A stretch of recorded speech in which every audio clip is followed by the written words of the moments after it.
Good morning. It's Thursday, November 27th. You're watching The Really Big Show on Now Media. I'm Andrea Jensenberg, filling in for Jim Check. With me, Ian Burns. How are you?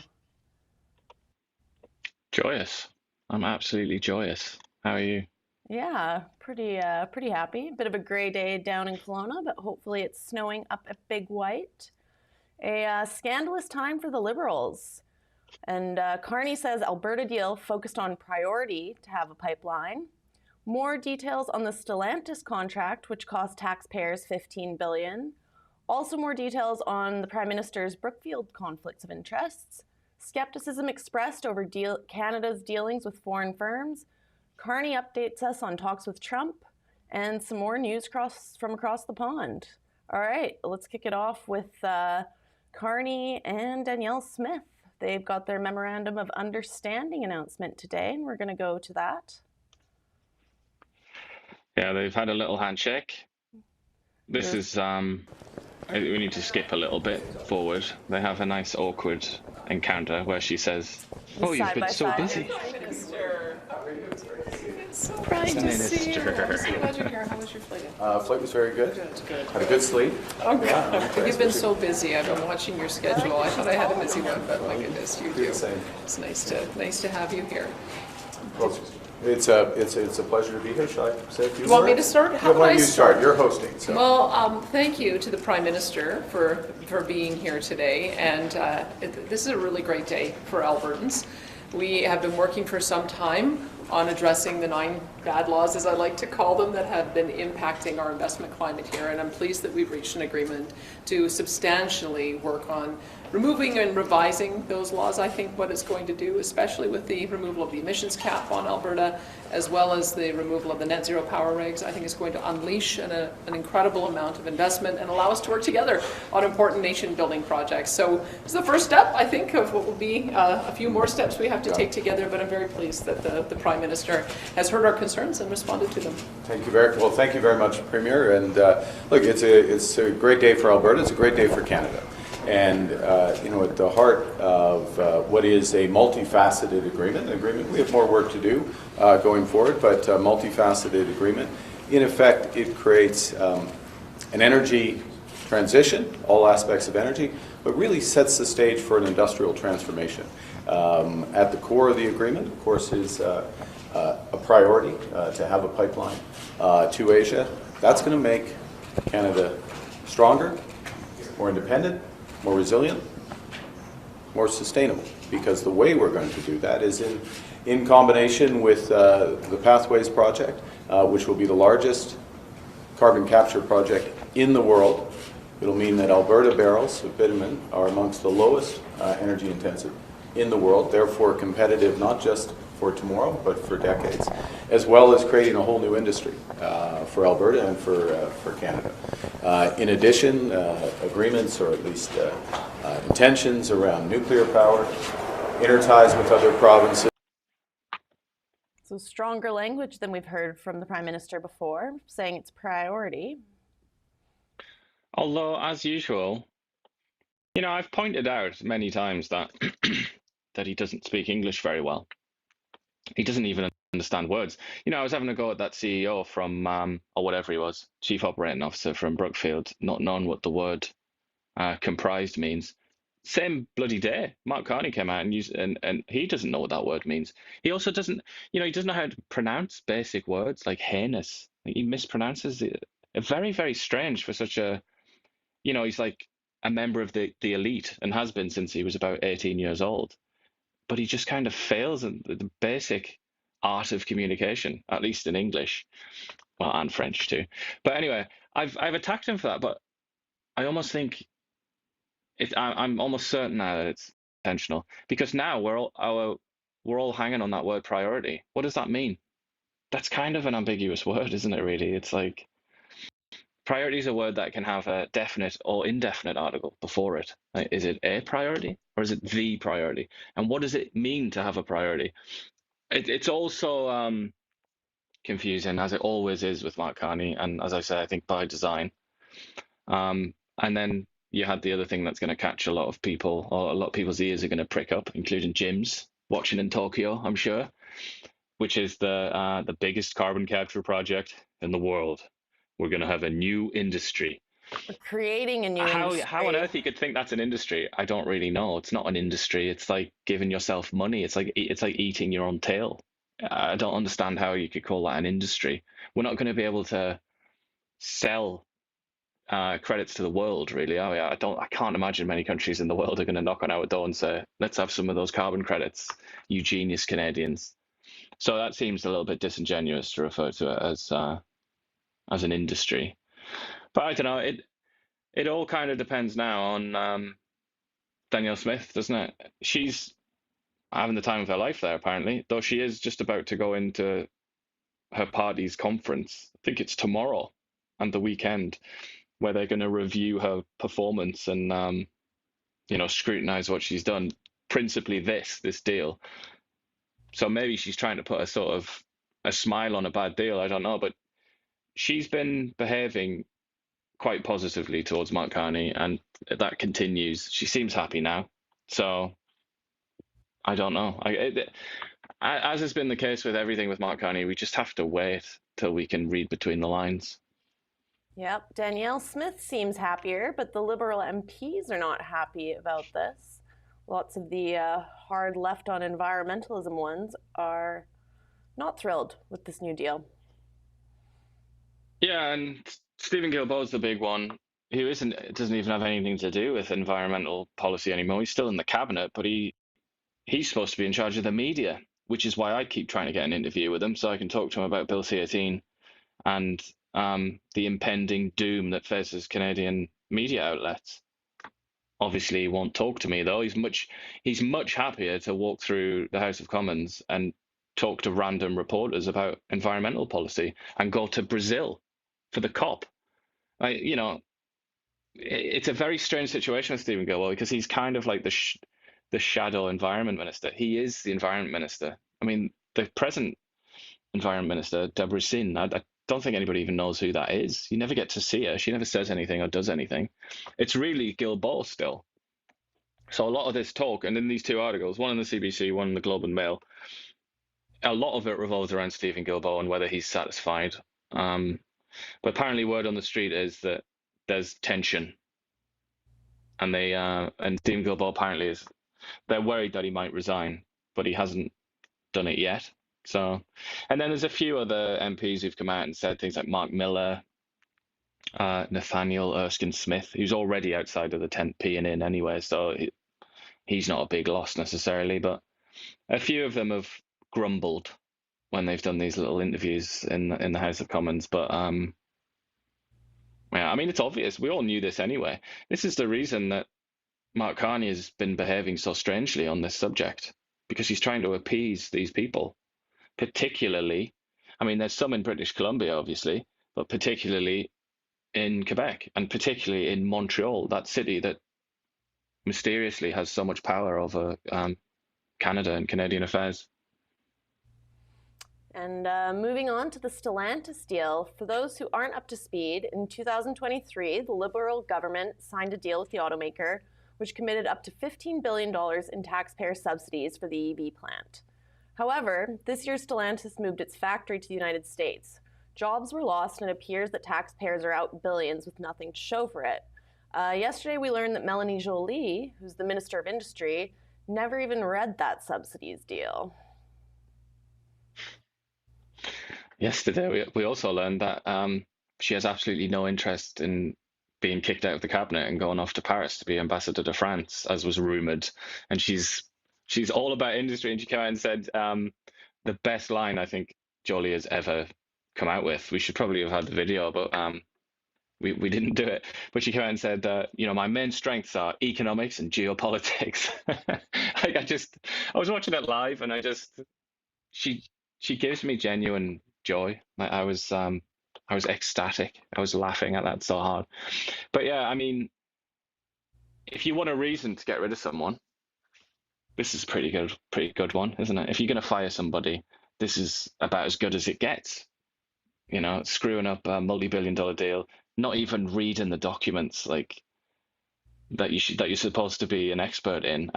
Not only did she not read them, but then she went and attacked another MP for not reading them, saying, "Oh, if you read them, then you'll understand." And she hadn't even read them herself. I mean, despite her excellent hair and all the rest of the things that we discussed yesterday, she's not up to this job. It's clear to everyone.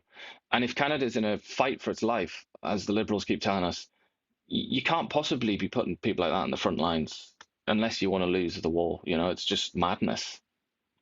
Yep, and to make matters worse in this story, it's been revealed that the MPs received a heavily redacted version of the federal funding agreement with Stellantis.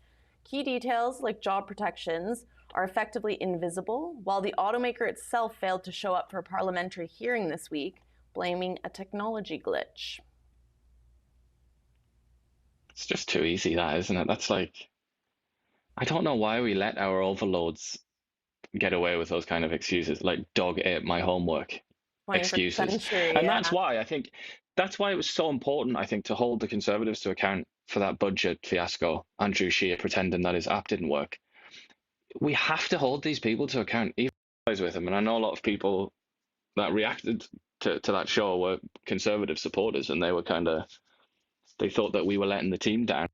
Not that I'm on a team, but you have to hold, like, even if you support someone, you have to hold them to account. And if they do something disgraceful, like Andrew Scheer and the Conservatives did there, hiding behind a curtain, pretending that I mean, for God's sake, you can't reward that kind of juvenile behavior. Otherwise, you'll get people like this doing it. You'll get Stellantis people doing it. And it's just like, oh, dog ate my homework again. Fifth time this week, the dog has eaten my homework, guys. Like, we have to hold these people to account. But this is particularly mad, isn't it, with the redactions? And that raises, as usual, with the Liberal Party and the way that they do things, it raises serious questions about the health of this country's democracy. It even raises a question like, to what extent is this a democracy? What kind of a system is this, actually? Yeah, we've got a clip of a Conservative MP asking questions about the redactions in the House of Commons, and we'll play that now.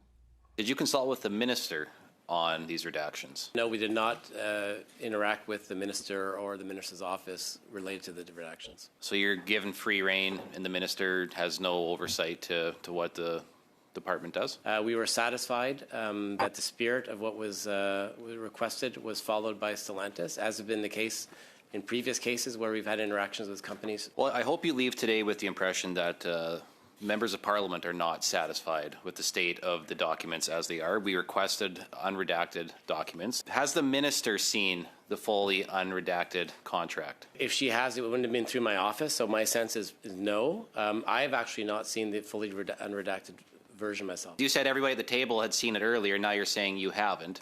But to say that there's only been 4, maybe 6 other people that have seen this contract, I mean, has Privy Council, has PCO seen this contract unredacted? My sense is no, they would not have seen it. We really treat these documents with a lot of care. Had it been negotiated when I was deputy, then I would have seen the document. Okay, so the previous deputy minister saw the contract. Well, I'm assuming that. I don't know that for a fact. Is there a legal department that would have seen this? Would they review the full thing, Denis, before? I don't think they do. They would see clauses if Really? they were outside the standard. You're telling me the legal team for a $15 billion contract doesn't see the entire contract? They would really pulled in where clauses are deviating from what we would typically negotiate, would be my understanding. Okay, so you're telling me though that like somebody from legal, there should be more than I would assume that there's somebody that's overseeing the entirety of this contract. You're telling me that it's a piecemeal approach to how we're dealing with these contracts. Well, what really matters is the spirit of a contract, so... I can't believe what that woman was saying there. Who is she from I assume she's from the Stellantis team, is she? I don't even know who she is, but that was astonishing, where she was like, looking around like, what? And then she was like, oh, it'll just be like a typical contract. What the hell are these people doing? Like, who are these people? Well, it just blows my mind. It's like, it's almost like after the fall of Rome, where you had these barbarians inhabiting the old Roman buildings that they could no longer build. They didn't know how to build them, but they were pretending to be like Roman senators and things. And it was just all this massive kind of You know, it was like a costume drama. They were like, they would call themselves the Emperor of Rome and things like that, even though they were just some jumped up barbarian tribal leader. You know, I feel like we're almost living in those times where that building there, Parliament, these institutions, the systems, they were designed and created by better men, and now we have these losers that they don't even know where they are. They don't even know how to speak, and they still think that they're the same as they were in the 1920s or something like that. It's just surreal, absolutely surreal. And it would be funny if it wasn't Canada paying for the joke. Yet another Liberal scandal, though this time it's provincial. Pablo Rodriguez, who's the leader of the Quebec Liberal Party, allegedly was offering party members $100 cash payments in exchange for votes and membership sign-ups. We've got a clip of Jolie when she's asked about this story. I'd like to address a different topic because today a number of your colleagues talked about the problems with Pablo Rodriguez in the Liberal Party in Quebec. And I'd like to know whether you're concerned about the fact that one of your colleagues is now involved in this issue. Well, the Quebec Liberal Party and the National Liberal Party are two different organizations, and I have read the news, and I'm sure that my colleague will be able to provide an explanation. Do you know whether any of your colleagues took part in Mr. Rodriguez's leadership bid? Well, I did not participate, but it is possible that other colleagues will be able to answer that question. Thank you. The problem is she's been caught out lying a few times. Do you even believe that? No, but it's quite an interesting jacket she's got on now. I think we can talk about that. That's probably the priority if we're going to use Mark Carney's language. We seem to have forgotten all the scandals associated with the federal Liberal Party. Then they aren't connected, as she said. Quebec Liberal Party and the federal one aren't the same organization. But we seem to forget these scandals so suddenly, don't we? So rapidly. Like not so long ago, the Liberal Party itself was just mired in scandal about how people voted and how people signed up, whether they were, actually in Canada, and then we had.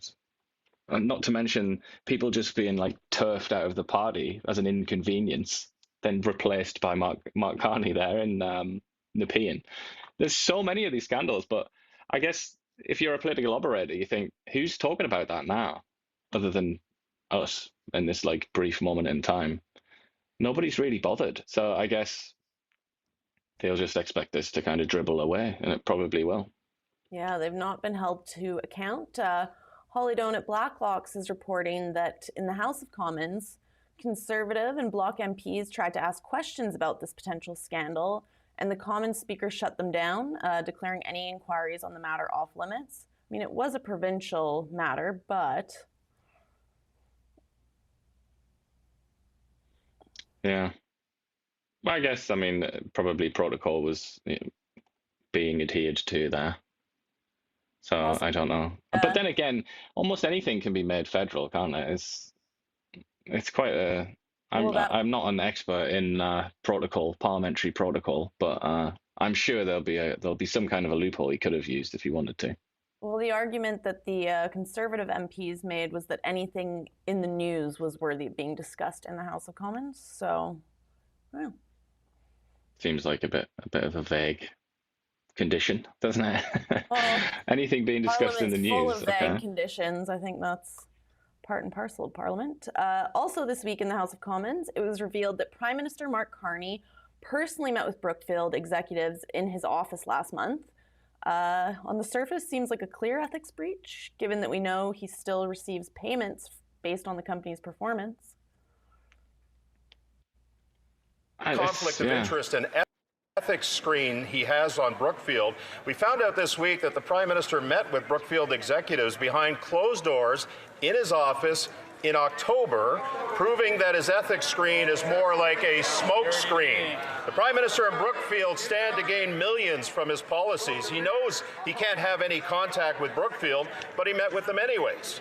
Why would he meet with Brookfield knowing he's barred from having any contact with them? The Honourable Secretary of State for Labour. Speaker, the Prime Minister in a few minutes will be doing his job. He'll be standing up for steel workers.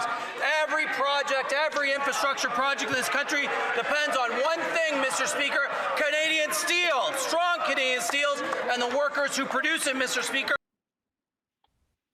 Just completely. You know, where's the question? If Parliament was fair and just, if justice was done, the Speaker would have walked down there into the seats and dragged him out and thrown him outside onto the streets of Ottawa for that. Because that was just, he might as well have just stuck both his fingers up and said, like, Canadian voters are morons. I hate you all. You're all stupid. That's what he might as well have said there, because that's all I heard him say. That kind of behavior is just so beyond the pale, so despicable to behave like that as an elected official with extra responsibilities as well as somebody managing a ministry. I'm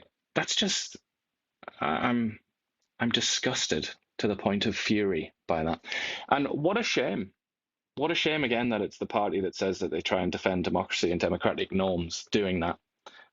I'm convinced every day that they don't care even a little bit about democracy. They don't care even slightly about it. You can't even answer a question, not even in a vague way. Just pretend that he was answered a different question, you know? And the Speaker really should have rebuked him for that alone. I mean, maybe not dragged him out of the House of Commons, but at least said, answer the question, you know? But that's just appalling, really. And for the people who are kind of now becoming really obsessed about Brookfield, and there are quite a lot of those people out there, this just like pours gas on the fire, doesn't it? It's like, what is this? Like, why are they refusing to even, they're not even responding to questions about Brookfield now. What's going on here? That, if any, it's like the Streisand effect almost. It's like, it makes you want to keep asking more questions. Well, and one question that comes to mind for me, like, when do you start calling this corruption?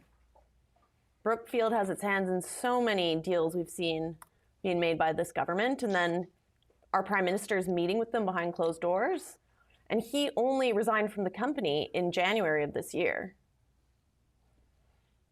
Yeah, and I mean, his entire sort of material standing in the world is dependent on the performance of that company. It's kind of, you know, put it another way, the money that he will leave to his children is right now, as we speak, mostly involved with Brookfield. Like, it's the big deal. You might think that he's above all this, but this is why, you know, proper democratic, like healthy, strong democratic systems really do separate the leadership of a country from commercial interests. They put an actual real wall between it so that they can't misbehave. And it's just the fact that he can. That's enough, really, I think. It's that he is in a position to misbehave. That is enough to raise a lot of suspicions, because he shouldn't even be in that position in the first place. That's the real scandal, I think. Well, if this was going on in Russia and China and the States, you wouldn't stop hearing about it from, say, the CBC. We're going to go check to see if the CBC has anything about the story yet. But yeah, the Conservatives are calling for him to sell his Brookfield assets. We're getting the CBC up there. Pipeline, that's a good one.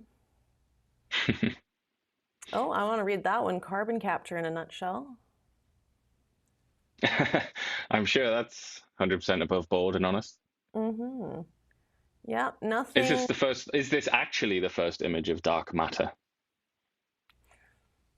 Who knows? But yeah, still nothing. And this is huge this week. Why is completely incurious. I would say this. CBC are completely incurious about the Brookfield story, aren't they? They're just not interested.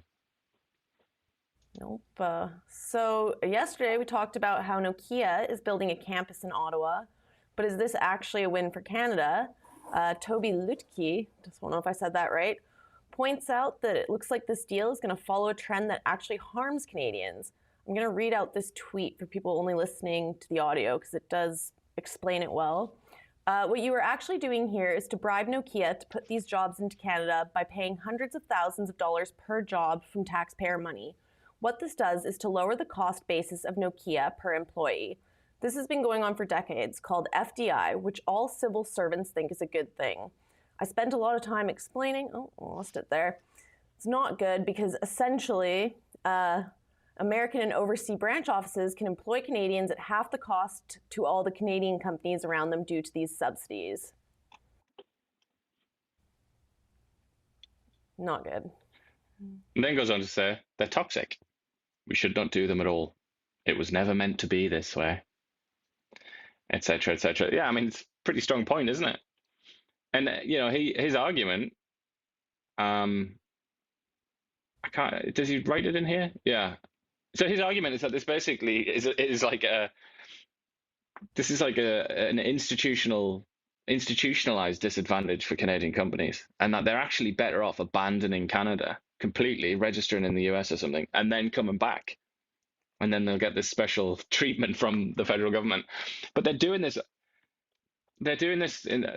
because they want to kind of like force these things through, don't they? And the only way to do that with big private companies, international ones, is just give them money, basically, just subsidize them. But that, again, like, talk about eating your own tail. This is not a way to succeed as a country. Obviously, it's not gonna. Very rarely is that going to work out for your economy. And we just saw Stellantis walk away from some sort of deal, probably of that nature. Are we literally paying foreign corporations to hollow out our own industry? Melanie Jolie's globetrotting again, looking to sign more foreign investment deals. Hopefully she's read these ones. We've got another clip of her in the white blazer. I also met with many companies, including companies such as LG and companies such as Hyundai Heavy Industries, Hyundai Motor, and also working on having meeting with Samsung. So, and finally, I met with many ministers, including my counterpart and the chief of staff of the president and the national security advisor. Now, in Tokyo, I'll be meeting with many private sector companies, including Hitachi and Panasonic, and the two companies that I just mentioned have just invested in two different projects. The first one being a transformer project worth $280 million in Varennes, Quebec, and another one which is in one of the major projects that was announced last 2 weeks ago, and it's for the Nouveau Monde graphite mine. So this is what I've been doing, and looking forward to answering your questions. Yeah, I'm honestly She just fills you with confidence about all of these deals. Very skeptical. But I would say, you asked the question: Are we paying foreign companies to hollow out our own industry? Yes, it seems to be the case, and we could speak from experience because that is happening in the world of media, where the Liberal Party and the federal government are literally paying money to foreign companies like Meta to advertise, while simultaneously strangling to death the media companies that are based here in Canada. And they have to pay those companies to advertise because Bill C-18 eradicated Canadian news from Meta platforms. Quite. And we were told by the Liberal Party that Meta's a very, very naughty boy, but obviously not that naughty because they still want to give them massive piles of cash constantly to advertise. Well, and the advertisements we're talking about is during the election when they were promoting CBC articles that were pro-Carney, anti-Polyev. So closer to home, our Prime Minister has given updates on his dealings with President Donald Trump. Let's hear from Mark Carney. Said that you want to get the best deal for Canada and that you're not rushing to any sort of deal. Do you get the sense that other countries regret the deals that they've made with President Trump? Oh, it's a question for them. Look, I think this is what I'll say about other countries. every country wants to do a deal with Canada. Or if they have a relationship with Canada, they want to deepen that relationship with Canada. And this is a real opportunity for us. Of course, we want to further improve the existing trading relationship with the United States. We stand ready to re-engage when they are. But at the same time, we're going to do a few other things. First and foremost, build this economy, to be masters in our home, maîtres chez nous, and invest to make sure our strategic industries are there when we need them. And then secondly, to develop those commercial relationships abroad. And I think you're seeing, given the scale of agreements that we're concluding and launching, and the time frame, and I'll make one last point and then pass to your colleague if I may, which is, when we're announcing these free trade deals, for example, with India, the start of the intention for negotiations, or with Thailand or the Philippines as three recent examples. The intention is to conclude these in a year. Okay, this is not let's have a 5 to 8 year long process. Let's focus. Let's take the opportunity. Let's diversify. Let's build out, and that itself will start to seal. We have to conclude these, obviously, but we want to have, and a final point on it, if I can, sorry, I think I've already beyond my final point, but this is one of the many reasons why we want to make sure that we maintain the capacity in our steel industry, in our lumber industry, in our aluminum industry, and other strategic industries, and the workers as much as possible, like in their roles and their jobs, because demand is coming. We're creating that demand, and that's a big part of what this announcement today is about. If he didn't have that accent, would you assume that English was his first language? Because I'm almost curious now, and he's got that accent. Like, has he been to like an accent therapist or something to hide his, I don't know, what accent would it be? But I swear he doesn't speak English, does he? He's not fluent in English. I think he's a numbers man. He's always first point, second point. I think he's not very used to public speaking, and hard as he tries, he's just always fumbling his words. Well, he's been doing it. He's been doing public speaking on a massive stage for, 25 years or something, or more maybe? And you think he would have figured it out by now. He certainly figured this out, and this. Those are his three, aren't they? You got this, and then this. Yeah. He likes to nailed count. it there. But yeah, some interesting things there. I mean, the idea that doing free trade deals within the space of a year, that's bloody interesting. I mean, and very, very unlikely, I would say. Unless by free trade deal he means really just a sectoral deal masquerading as a free trade deal, which is probably the case. Because, free trade deals, they take sometimes like 10 years or something or more. They take a really long time because there's so many things to figure out, just in terms of like the details. And then there are every single page of the deal will involve a new sector of the economy, and then they'll come and they have to complain to you for like a year. Then you have to give what you're going to do. Then they'll complain again, and then it's like, okay, we'll settle on this.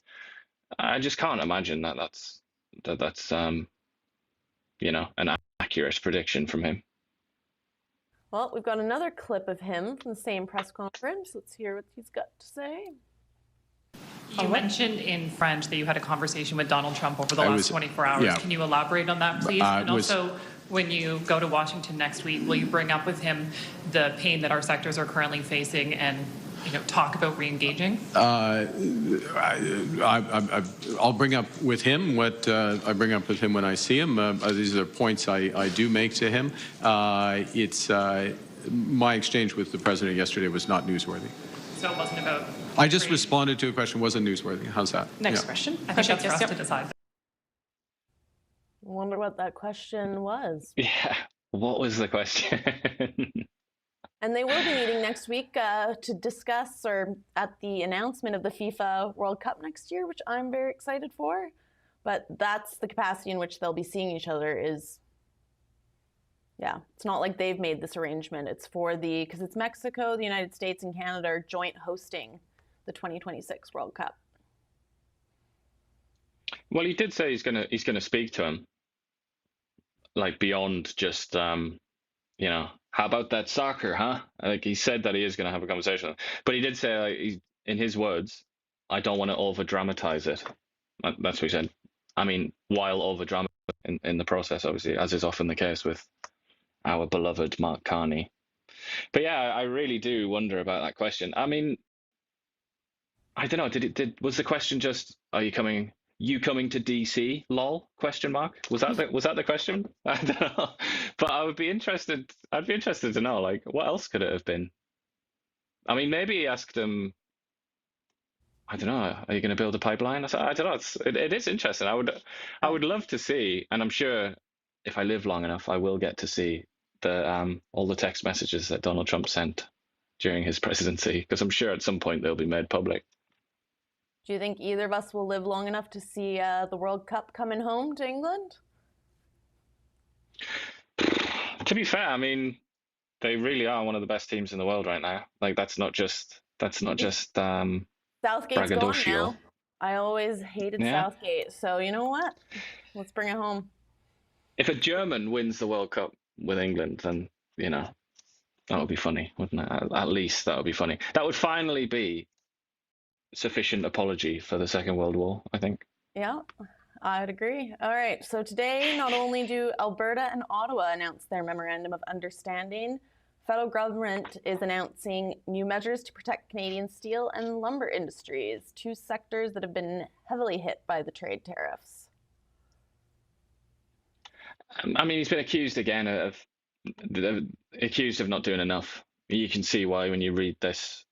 It's basically there are a few measures in there that kind of just look obvious, like making it cheaper to transport goods, including steel, across Canada when those goods are going to be used on a Canadian project or like a project in Canada.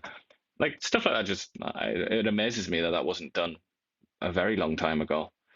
But some of it is kind of pie in the sky, because it's kind of like it's a repetition of what he said many times.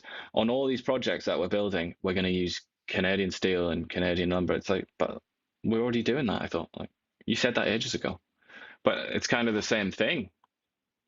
And then obviously tariffs, and they're not quite tariffs. It's more to do with quotas, or the quotas at which certain foreign countries can sell their steel into Canada. They're going to have their quotas shrunk, basically, so that we get less foreign stuff, and theoretically, therefore, the Canadian steel will be used instead. However, but it's kind of it's just it's fannying around with the edges. This is not going to save the lumber industry or the steel industry. Just by sheer population, Canada does not have the market the United States has, and I don't think we're anywhere close to replacing that. So. Yep, we've heard it time and time again from this government, trying to diversify trade and not be so reliant on the United States. Last week, they were talking about buying the Swedish Gripen fighter jets instead of the F-35 Gripen. But documents obtained by Radio Canada show that the Swedish planes don't measure up. Damning, actually, these documents. Nothing new. I mean, Rommel? This is not news to anyone. Anybody that's ever listened to some fighter jet expert or whatever talk already knows this, knew this long ago. But I mean, it is particularly funny to see it, to see it written like this. It's so obvious. Yeah. Well, if there's one thing the States is good at, it's making weapons and battle combat things. So wouldn't expect Sweden to do them. They're combat things. I mean, the Swedes, military-industrial the Swedes, there. The Swedes do knock some good stuff out. So do the Brits, the Italians, the French, the Czechs, however you want to say it. Like, there's lots of good arms manufacturers out there in countries that you wouldn't necessarily expect to be good at it. But fighter jets are kind of like, they're like a real prestige piece. It's like you just cannot mess around with your fighter jets. Similar to aircraft carriers, you can't just be like good. Like, you have to, if you're America particularly, it has to be like, it has to dominate the skies, and it has to be no question. So when it comes to things like that, usually, I mean, I think you just have to buy American. If you have any aspiration to actually win fights, then you have to get the American stuff. Yep. Some potentially good news here. Doug Ford announced that the Pickering Nuclear Generating Station's refurbishment would create nearly 37,000 jobs. Take that with a pinch of salt, obviously. I mean, Doug Ford is a particularly mendacious chap, I think.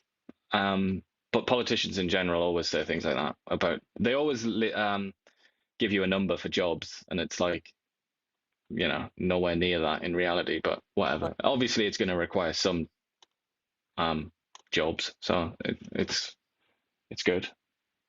Yep, and we spoke about this one earlier, but we've got a slide now. Stephen Guilbeault won't be resigning from cabinet over the pipeline agreement. This one to me seemed kind of like he's making noise. Oh, I'm going to resign. I'm so angry about this, but then not going to resign. So are you just feeding a story so you look better to your constituents? Yeah, to make it seem like he's sort of like, he's like sitting in the House of Commons bathroom, just like punching the wall. I hate this pipeline. Yeah. I mean, I don't know. He could still resign. I don't know who this source is. I would assume the government source is Mr. Stephen Guilbeault himself. Yeah, exactly. Yeah. But I don't know. It might be his media woman that refuses to arrange an interview for me with him. But you know, it probably is legit, because the journalists involved here wouldn't accept it otherwise, or they would report it with a bit more suspicion.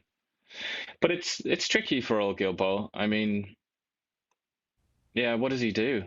What's he going to do? He's going to have to figure out a way to sell this, isn't he? Yep. I like the photo of him there with the moose in the background, too. Where do we think that is? I think that is the Museum of Nature in Ottawa, where they have a big prosthetic moose. I would bet a lot, because I was there quite recently. So that's what I'm going to say is. But I would say as well about Stephen Guilbeault, just check out his face. The Victorians had this idea. Well, actually, I think it predates the Victorians as well. Something called physiognomy. I don't know if you've ever heard of that term. Like the idea that you can kind of like intuit or deduce certain things about someone's personality based on their appearance. I honestly feel sometimes like maybe it's not pseudoscience after all. I feel like I can deduce certain things about Mr. Guilbeault there, and that moose. I have a personal belief that you can deduce things based on one's fashion sense, and I do think those glasses are also sending a message. Well, he's opted for sinister, hasn't he? He's like, you know what? He's gone to the optometrist. He's like, give me sinister. Yeah, I want my eyes to look massive. Wrapping up our national news, for those who didn't tune in yesterday, it's another one about a photo op. Blacklock's revealed that taxpayers were billed $32,000 for this fake set. The leader of the opposition, Pierre Poilievre, has seized onto this one. Isn't it crazy though? Like Jim often brings up, who's back by the way on Tuesday. We're not going to be in tomorrow, we should say. We're not going to be doing a show on Friday or Monday, I don't think. Jim will be back from Japan though on Tuesday. But as Jim often points to, the Stephen Harper orange juice. Like, where have all those people gone? There must be a lot of those people still alive who were absolutely furious about that glass of orange juice. Where are they now? Should we go knock on their door? Like, what about this? 33 Gs, 33 large on a photograph. Wasteful. And as we cover these stories, I think about it sometimes. You just throw around the name billions, numbers in the millions and millions like it's nothing. It's like, yeah, we're not counting our pennies in this country anymore. That wraps it up for the national news. On to British Columbia.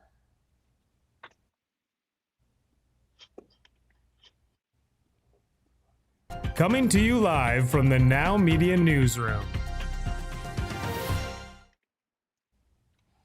All right, so today we've got some good news and some bad news for the citizens of Vancouver. First, the good news. The mayor has announced there will be no property tax increase this year. We've got a video of him speaking. So giving people a $20 a month tax break instead of a $10 one Do you feel like it was very important to get I 600 people out to talk so about that? I think it's super important that we are very clear what we stand for. We stand for affordability. So as much as you talk about the dollars and stuff like that number moves all over the place depending on what type of home or business you run, and although like for the businesses that all gets pushed into the cost of whatever goods or services they provide.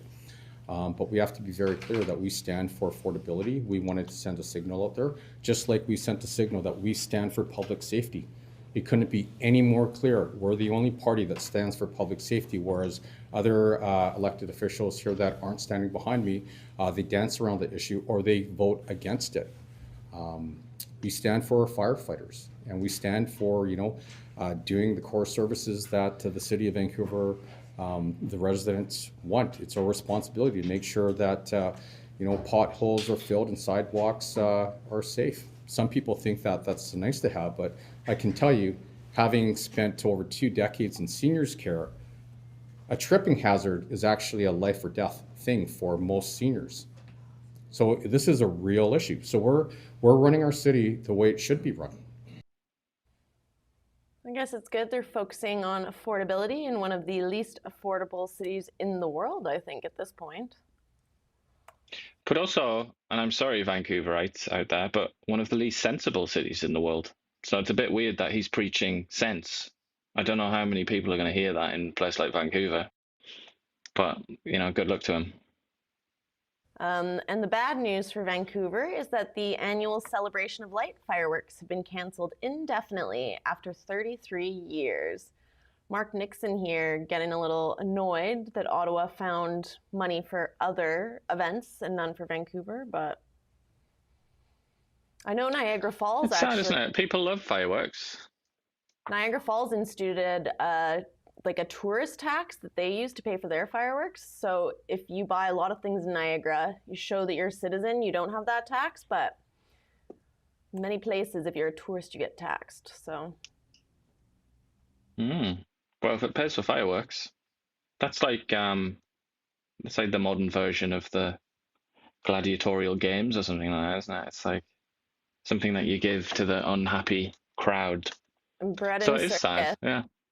Bread and circus. But there's a war on fireworks, isn't there? Like cities, like they hate fireworks. Like Kelowna, they just hate fireworks. They just wish that they didn't exist, don't they? So kind of, there's that going on as well, I reckon. A lot of bureaucratic types just really wish fireworks had never been invented. And I suppose, too, fireworks back in the day when you didn't have, now you've got technology, you've got crazy effects in movies. I think they used to be maybe more impressive for people. Now you see them and you're like, oh, yeah. Well, maybe they should do one of those drone shows that they do in the Chinese cities. The fancy Chinese cities. They tend to do where it's like a dragon and stuff. That'd be cool. Or like a Lord of the Rings style fireworks. Yeah, you could get smog coming down to breathe fire. Yeah. Okay, on to our international news. Lots from... Coming to you live from the Now Media Newsroom. Keir Starmer. He's got a speech, Building a Britain where everyone can believe in the future again. Let's listen in. Yesterday, the Chancellor delivered the budget, and I want to set out why the government made the fair and necessary choices that we did for the year ahead. Our first priority was to help with the cost of living, and that's why we were determined to take action on energy bills. And that... Oh. How many lies can somebody... how... It's not just lies, it's beyond a lie. It's taking the truth and then turning it completely inside out. It's like the opposite of what is true. But I will say, whoever did the lighting and camera there did a very good job. It's beautiful light, isn't it? It even makes Keir Starmer look sort of respectable. Healthy. But yeah, this budget, he's saying the priority was affordability. This budget is going to tax people. It's going to increase taxes again. And it's going to tax people who really are in nowhere well off. Like the people who are like desperately struggling in that country, they're going to be taxed more again. And talking about energy, they've got an absolutely demented zealot in the energy department there in Britain who is convinced that wind turbines are the way forward, and it's just all about wind. And he's very hostile to oil and gas and the forms of energy that work. He's, even people within that party, within the Labour Party, think that he's lost his mind. His name is Ed Miliband. And partly because of him, but also partly because of the Conservative Party, that particularly under Boris Johnson, that prices for energy in Britain are just outrageous. It's the most expensive energy basically in the world, certainly in like the developed world. So he's now coming out and saying, we're going to get energy bills down. It's just, can you see, if you only get access to Keir Starmer through this show, can you see why he's the least popular Prime Minister in modern history in Britain? I mean, I feel like that's adequate, really, isn't it? And yeah, I think, as you said, this budget is increasing taxes. You see a lot of Brits disillusioned, and they're paying, and there's such a huge welfare system in Britain. So if you keep getting taxed as a middle-class citizen and you're doling out money, I think we see here later on that they're increasing benefits for certain things. That's how you end up with, And it's for the one that's upset a lot of people is, usual with almost all things in the West now, it comes down to like immigration and ethnicity and culture and things like that. But one of the things that's upset quite a lot of people, particularly on the right, is that they are spending a lot of the money that they're going to generate through taxes on expanding the child benefit, so that it's, because it used to stop at 2 kids and then your 3rd kid wouldn't be covered, which I always thought was a bit strange, and especially in a country that has a really low birth rate like Britain does. So I was quite confused about that in the first place when it was first put on the books. I think the Conservative government did that. But now a lot of people are coming out and saying they've like got as is always the case now, they've got hold of like the demographic data and stuff, and they're all saying this is going to benefit this percentage of foreign-born people and from these cultures, and it's like, so immediately they're feeling like there's almost like an ethnic element to it, or a cultural element to it, and a sort of domestic versus foreign element to it, which almost all things now in Britain, as in the United States, almost everything is seen through that prism now. So just yet another reason why the budget is so unpopular is people feel like, and then the other one is pensioners. Pensioners are getting like yet another visible increase to their pensions, and it's going to be paid for in part, at least, by higher taxes on working people, as they say, like younger people who have jobs and have to support themselves. And that is also very unpopular. And that goes into the other sort of prism, which is old versus young. And it's increasing those tensions. And they've also announced a new mile-based tax for electric vehicles. I think we got a video on that too. Taxed according to how much they drive, and not just by the type of car they own, by introducing the electric vehicle excise duty on electric cars. This will be payable each year alongside vehicle excise duty at 3p per mile for electric cars and 1.5p for plug-in hybrids, helping us to double road maintenance funding in England over the course of this Parliament. And alongside this, I am providing support to boost our British car industry, increasing the threshold for the expensive car supplement on electric vehicles to £50,000, saving over 1 million motorists £440 a year. Providing £1.3 billion additional funding for the electric car grant, extending it to 2030 and taking total funding to £2 billion, as well as delaying changes to the employee car ownership scheme. In addition, we're investing a further £200 million to accelerate the rollout of EV charging, as well as 100% business rates relief for EV charge points for the next decade, with thanks to my honourable friend, the member for Camborne and Redruth, for his representations on this policy.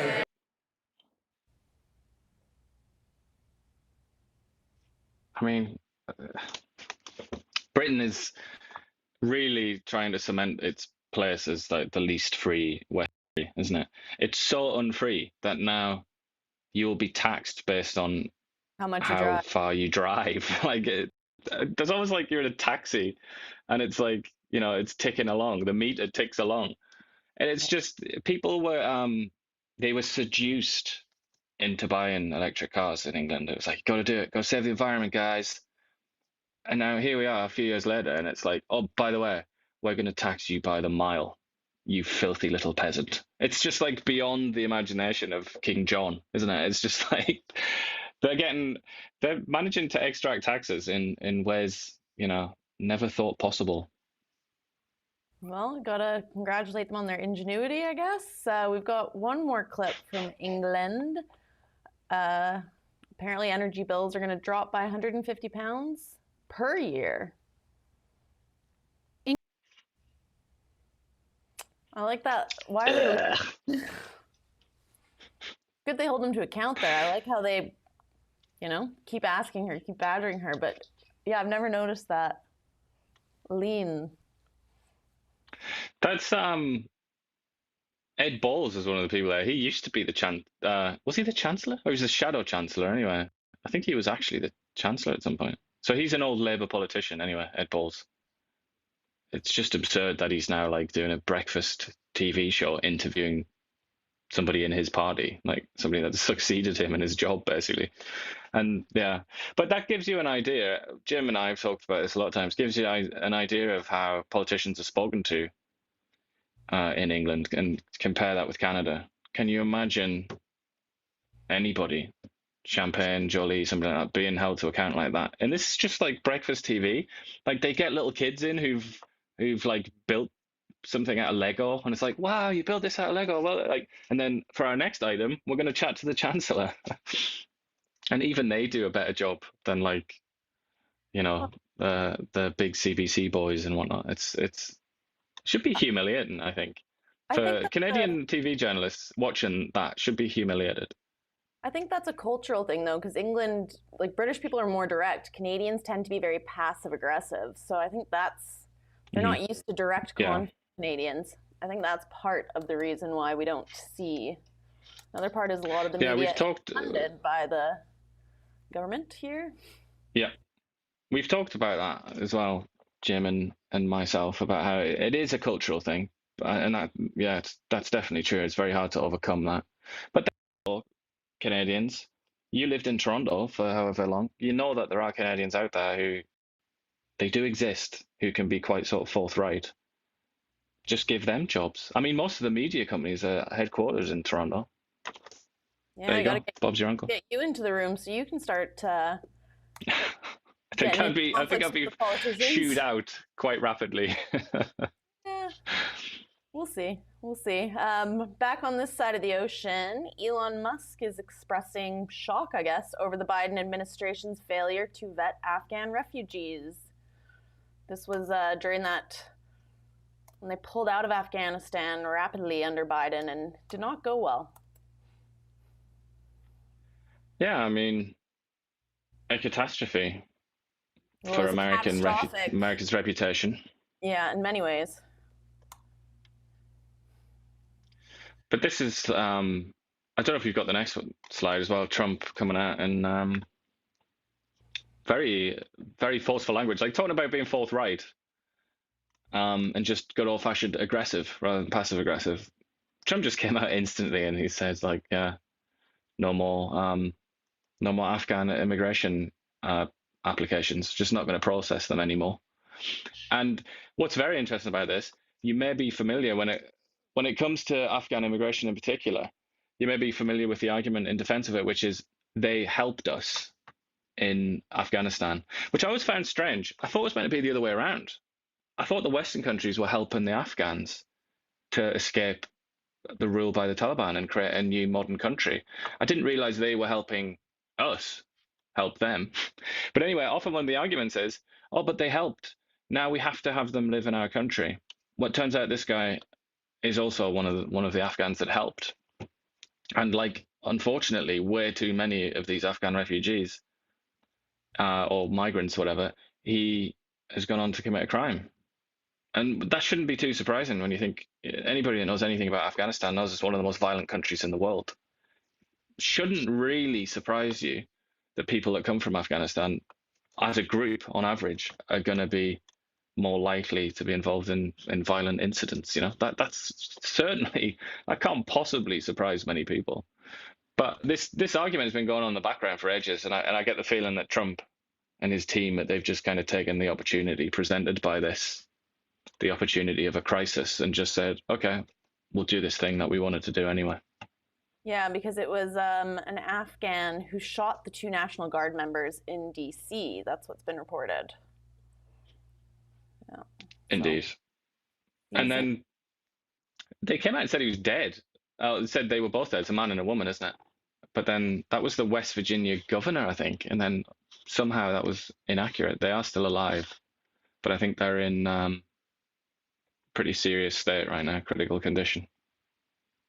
And then Jim, Elon's biggest fanboy, has added in another tweet from Elon.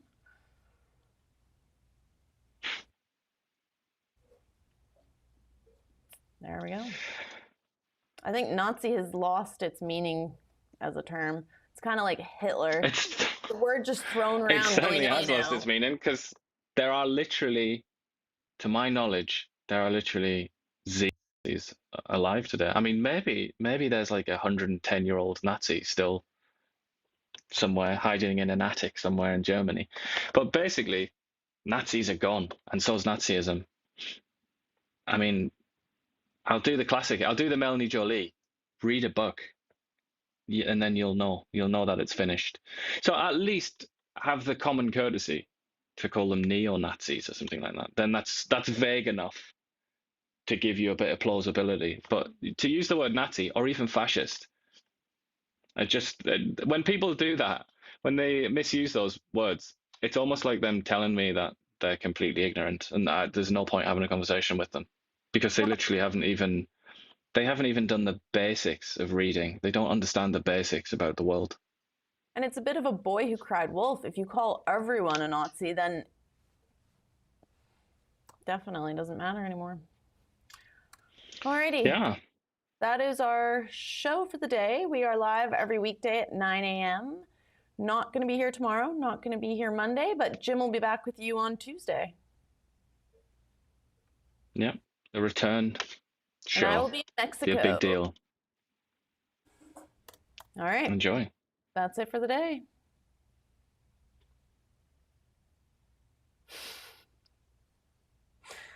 Or is it? Yeah, I don't know. So, should we keep talking? Yeah. Rommel, speaking of Nazis, what are you doing, Rommel? We got a big leg today,